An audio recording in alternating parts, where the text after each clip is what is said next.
Okay, mayong mudto na usab kanatong tanan Luzon, Visayas, Mindanao. Mayong mudto Philippines, mayong mudto world, mayong mudto universe. Ana na punta mga higala nini atong tulumanon sa kahanginan CONA Catechesis on Air. O ako lang gihapon kini inyong ubos nga alagad Reverendo Padre Edwin Academia Acab. Abino adlaw na usab karon nga unsa man tarong adlaw may gala. Adlaw karon nga Sabado, Pitsa 20 na kini manghigala sa bulan sa Disyembre. Uy, paano mahigala no?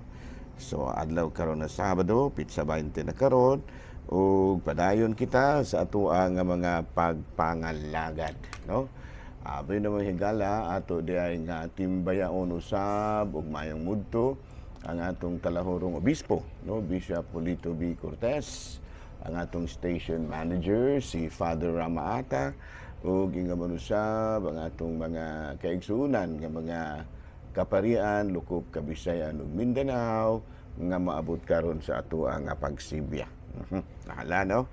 Ato di ay nga timbayaon usab ug mayong mudto ang ato ang mga igsoon nga mga kamadrihan. Uy, kumusta na mga sister, no? Ang atong mga igsoon nga mga sisters usab, no? Nga padayon usab sa pagpangalagad sa Katolikong simbahan. Abi na mahigala ari kita sa ato ang mga balita, no? Mga balita sa CBCP. Mga balita mga higala, no? Padayon karon ang simbahan nato, no? Simbahan Katoliko o matud pa ang ato ang mga kaigsuonan ng mga Katoliko sa pagpahigayon mga higala o mga misa, no? Daghang kayong mga tao mga higala nga manimba karon matag adlaw gyud, no? Sukad pa niadtong Pitsa 16, no? Sige na mga higala gisaulog nato ang Santos nga misa diri kaluoy Ginoo diri sa ayungon mga higala. Ubay-ubay gyud po rin taong manimba kada kadlawon, no? Gani atong murag nahimo na namo diri mga higala nga kuan kining gitawag nato og tradisyon nga magkuan gyud maghimo og kanabitang unsa ngalan na ining papainit ta kada kadlawon mga higala, no? Dunay mga painit gyud kada kadlawon nga ipahigayon, no?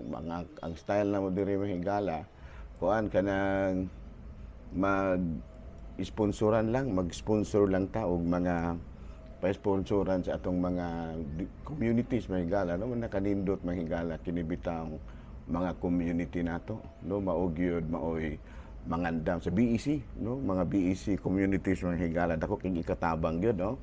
Dako gyud kay ikatabang ang mga tawo gyud mahimong komunidad nga mao gyud magtabanganay, no? Gani kami diri sa kuan sa ayungon may painit man gyud kada kadlawon pero murag dili kayo bita bugat tungod kay aduna may mga sponsoring communities. Dili lang communities, mga zones, mga barangay, no? Kay mo na importante kay mahigala. No man nga ako gyung ika-suggest gyud nga matud palagi doon ay mga painit pero ato yung palihukon ang ato ang mga BEC communities, no? Dako kay gikatabang gyud man nga pasalamat kay taso sa CBCP nga nakuanan gyud nga aduna gyud mga kining gitawag nato og pagpalihok mag-mobilize sa atong mga BEC para nga kinahanglan gid kayo dako kay gikatabang so karaang paagi wa mahigala ba nga walay BEC mura bugat ang trabaho kay ngano man mga organization man lang kaya ang community ang BEC mga dili man na organization,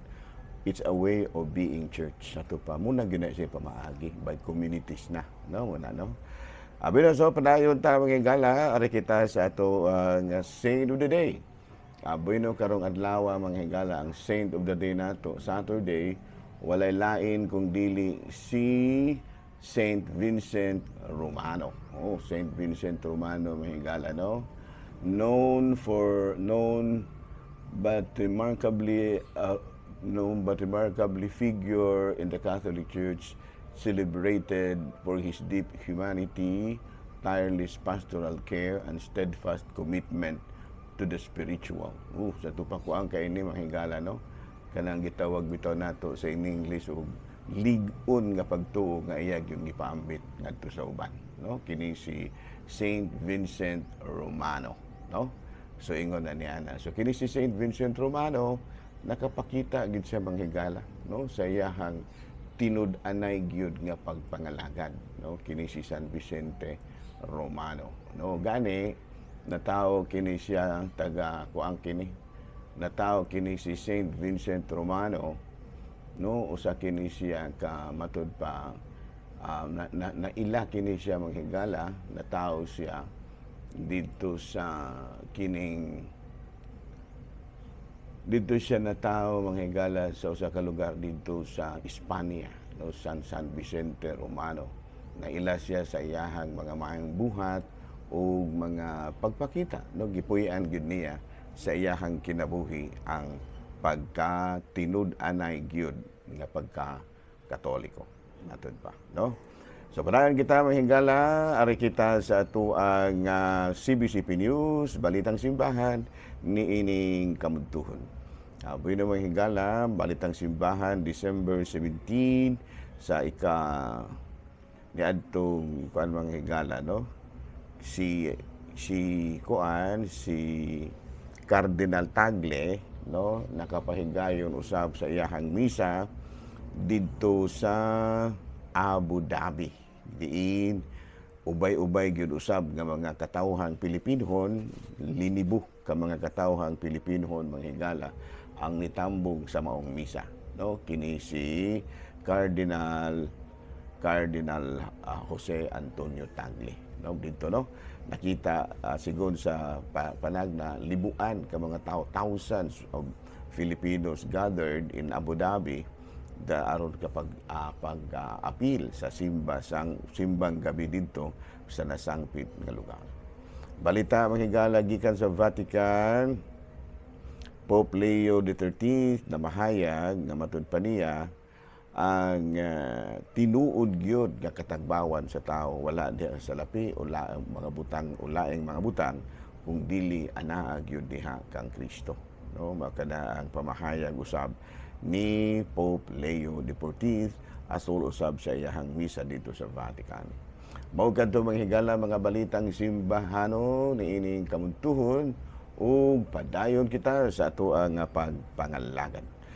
Bueno, arita manghigala sa ato ang arinata sa ato ang katikisem. Ang atong katikisem karon manghigala ari kita sa Article 2, Chapter 2 sa ato ang Catechism of the Catholic Church. Ang title niini, The Transmission of Divine Revelation. No? Sabi ni Isaiah pa na ang pagpaabot sa mga balaanong pagpadayag ngadto sa mga tao. No? Ang pagpaabot sa mga balaanong mensahe ngadto sa mga tao. Matud pa sa unang sulat ni San Pablo ngadto kang Timoteo, Kapitulo 2, versikulo 4, matud pa, buot sa Dios nga ang tao mahibalo sa kamatuoran. No? Ug sa Juan, Kapitulo 14, versikulo 6, si Jesus mitubag, ako ang dalan, ang kamatuoran ug ang kinabuhi, walay makaadto sa amahan kung dili moagi kanako. Buti masabot ng higala nga si Kristo gusto gyud nga ipaabot ngadto sa katawhan ang iyahang mga balaanon nga mga mensahe. Gani sa kining Dei Verbum number 7, matud pa, God graciously arranged that the things He had once revealed for the salvation of all peoples should remain in their entirety throughout the ages and be transmitted to all generations. Nga sa ato pa mismo, no, ang Ginoo maoy nangitag paagi, no, nga ang iyahang mga mensahe ang iyang mga mensahe sa kaluwasan mapaabot gyud ngadto sa katawhan, unya gusto niya nga ang kinatibuk-an gyud ng hangtod sa kahangturan ug masayod niini ang tanan nga mga katawhan. No, matud pa Duari kita, number one, the apostolic tradition. No? Matud pa, si Kristo, ang atong Ginoong Jesucristo nagkanayon, Christ the Lord commanded the apostles to preach the gospel which had been promised beforehand by the prophets and which he fulfilled in his own person and promulgated with his own life. You know, in preaching the gospel, they were to communicate the gifts of all the gifts of God to all men. The gospel was to be the source of all saving truth and moral discipline. Ato ka nang mabasa sa Mateo Kapitulo 28, versikulo 19 sa 20, o sa Marcos Kapitulo 16, versikulo 15. Sa ato pa, buot gidi ay sa atong Ginoo nga mapaabot gyud ang mga pagtulunan niya ngadto sa mga tao. Ug gani si Kristo mismo nihimo niini mismo diha sa iyang kinabuhi ug iya kining gimando usab nga himuon sa mga apostoles. Sa ato paggusto gidi ay sa atong Ginoong Jesucristo nga masayod ang mga tao no kung unsa ang iyahang mga pagtulunan. No manay gitawag gani ang iyahang mga pagtulunan nga gitudlo sa mga apostoles, iya usab nga gisugo nga itudlo gid usab sa mga apostoles. Muni gitawag sa English og apostolic tradition or tradition apostolica, no? Kung sa kinat sila pa na, no? Unya ang atong gibasihan ni ana mao ang Mateo Kapitulo 28 versikulo 19 sa 20, Marcos 16 Marcos Kapitulo 16 sa 15. So makaingon kita manghigala nga unsa ba gid ay kaimportante ngano mangyud mga higala nga kining gipang gusto mangyud sa atong Ginoong Jesucristo nga mapadayag ang iyahang pagtulunan ngadto sa mga tao. Unang-una sa mga introduction pa lang daan niya sa iyahang mga pagpakighinabi. Aduna na gisulti si Kristo nga mao hinungdan nga gusto gyud niya nga ipaabot sa mga tao ang iyahang mensahe. Kabalo kag unsa, no? Matud pa niya, peace be with you, no? Murag diha dapit na summarize, no? Diha dapit na summarize ang iyahang gustong itudlo ngadto sa mga katawhan, no? Kini gitawag nato gusto niya nga ang kalinaw maghari diha sa katawhan. So wala no nga sa atong pamilya bitaw, no? Sa atong pamilya nindot kay ang mga pamilya mahigala nga kanunay gyud nga nanimba, kanunay nga nagampo, nagakin gyud og panahon mga higala sa pagpaminaw sa pulong sa Dios, no? Gani ang pagpaminaw sa pulong sa Dios kinahanglan gyud usab nga ato gyud nga masayran pinaagi sa atong kinasingkasing nga pagpaminaw sa mga wali sa mga parian, pagpumalandong sa mga pagtulunan gikan sa Biblia ug pagsinati gyud sa mga pagtulunan diha mismo sa atong kinabuhi. Gani matud pa mga higala ang pagpanudlo sa mga apostoles, no, gihimo kini orally nga sa ato pa individualism individually pinaagi sa ilang mga pulong nga gitudlo, pinaagi sa ilahang mga mayong panig-ingnan, pinaagi sa mga institusyon nga gitukod ug ang tanan nga mga kalihukan nga adunay kalambigita niini kani mga seminars, kining mga gipangtudlo sa mga apostoles, pagkakaron ang gipangtudlo sa mga obispo, mga gipangtudlo sa mga kaparian, Santo Papa, ug sa uban pa nga mga kining gitawag natong tinubdan sa mga pagtulunan, no? Tungod diini mapasabot gyud nato nga ang atong Ginoong Jesucristo gusto gyud nga ang iyang mga mensahe ipadala gyud ngadto sa katawhan, no? Niya matud pa usa kini kabalaanon kay nga tahas. Usa ka balaanon kay nga tahas nga angay gyud nga batunan sa atong mga katawhan, no? Ana, no?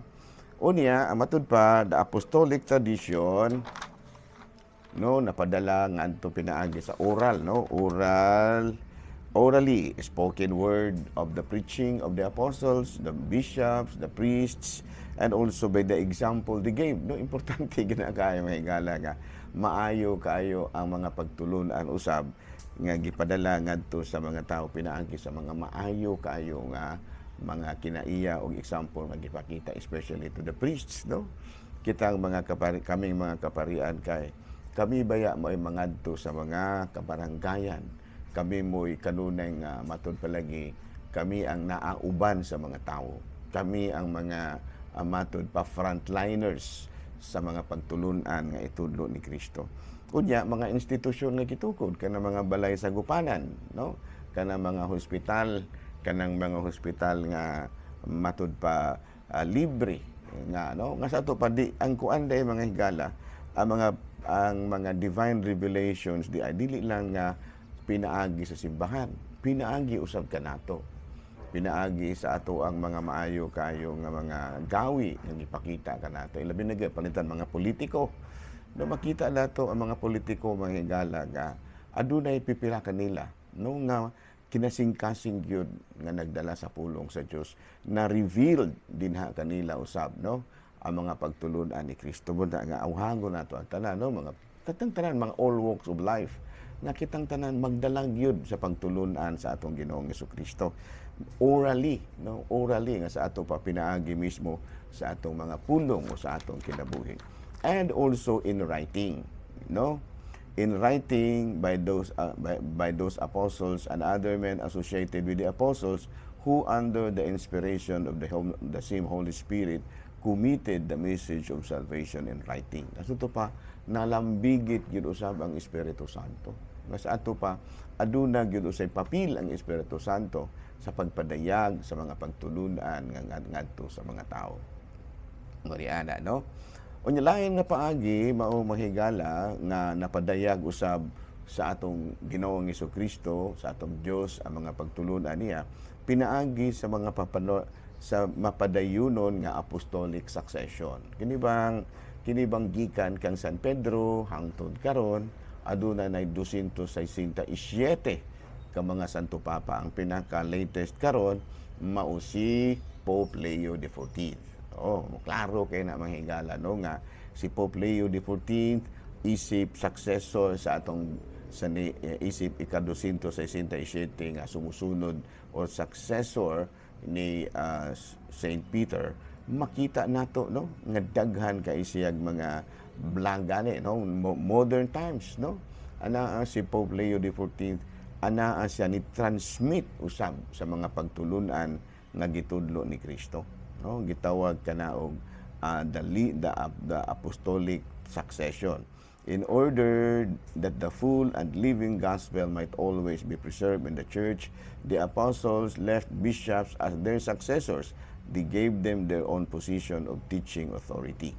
Dei Verbum number 2, Saint Irenaeus ang nagsulti niya, no? This living transmission accomplished in the Holy Spirit is called tradition. Muna, no? Since it is distinct from sacred scripture though closely connected to it, no?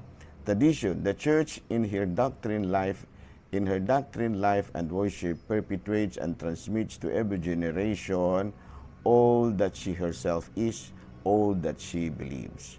God, who spoke in the past, continue to converse with the spouse of his beloved Son and the Holy Spirit, through whom the living voice of the gospel rings out in the church and through her in the world, leads believers to the full truth and makes the word of Christ dwell in them in all richness. O sakto pa kini mga higala nung kinibang mga pagtudlo sa simbahan hangtod karon nagipadayon pinaagi sa mga pagtulunan nga gitudlo sukad pa kaniadto maoy nahimo kini nga pundasyon karon sa pagpadayon ni Kristo sa pagpaabot sa iyang mga mensahe nga diin ni padayon kini nga nagpuyo uban kanato. So wala, no? So again sa atong mga pagtulunan karon matud padalagi sa atong introduction, the God desires all men to be saved and come to knowledge the truth, that is if Christ Jesus kining Yeah, no, that is in Christ Jesus. Ana no sa ato pa sa ato labi na karong mga panahon na mahigala no nga padayon kita sa ato ang mga paghimo sa simbang gabi. Ako na nikamot yung mahigala no nga ako yung mapadala ngadto sa mga tao ang mga pagtulunan ug mapaduol gyud ang mga tao ngadto kang Kristo. Abi na din nilang una kita kutob mahigala ako lang gihapon kini inyong ubos nga alagad Reverendo Padre Edwin Academia Akaw.